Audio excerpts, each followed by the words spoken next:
Hello! Aujourd'hui, je vous propose une recette ultra réconfortante et nourrissante. Un dalle de lentilles jaunes à la patate douce et aux épinards. Commençons tout d'abord par éplucher et couper la patate douce en petits cubes.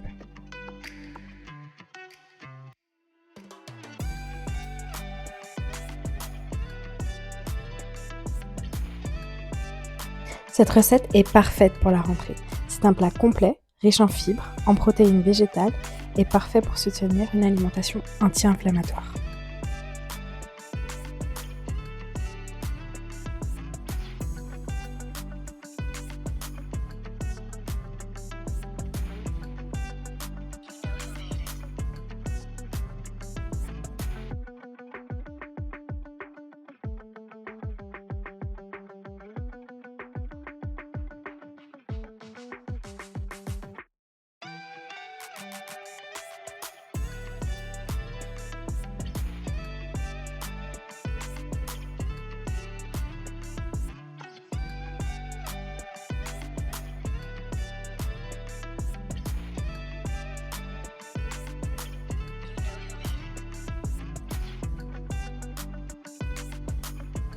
On va ensuite venir hacher l'ail en petits morceaux.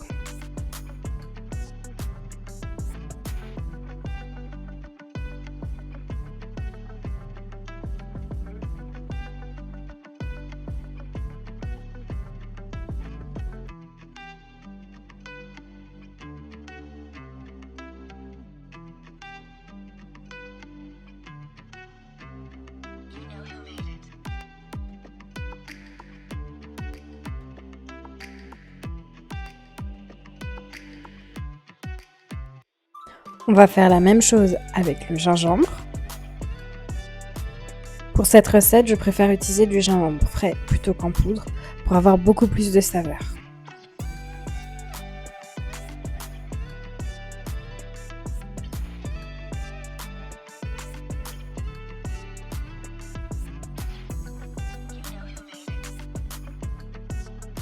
On va aussi venir hacher un oignon de façon grossière.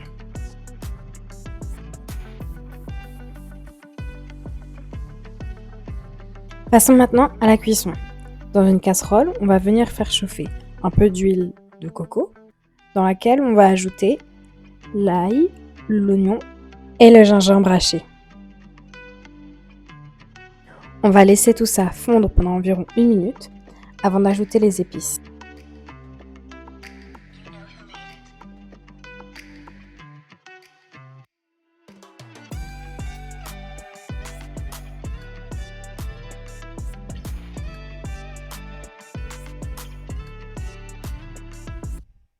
On ajoute donc du curcuma, du curry,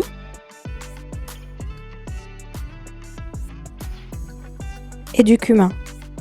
Ces 3 épices sont des puissants anti-inflammatoires naturels qui aident à la digestion et renforcent le système immunitaire.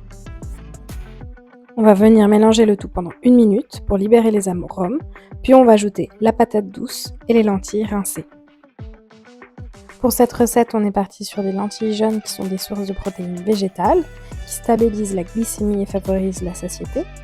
Et on part aussi sur de la patate douce qui va permettre de soutenir l'immunité et la fatigue.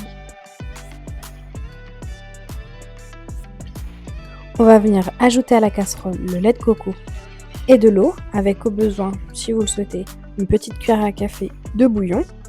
Et on va laisser mijoter le tout pendant environ 25 minutes à couvert.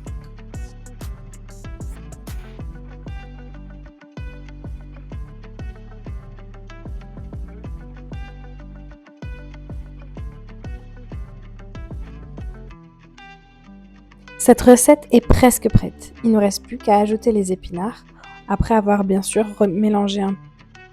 Les épinards vont permettre de faire le plein de fer, de calcium et d'antioxydants. Ils vont booster l'énergie et la santé.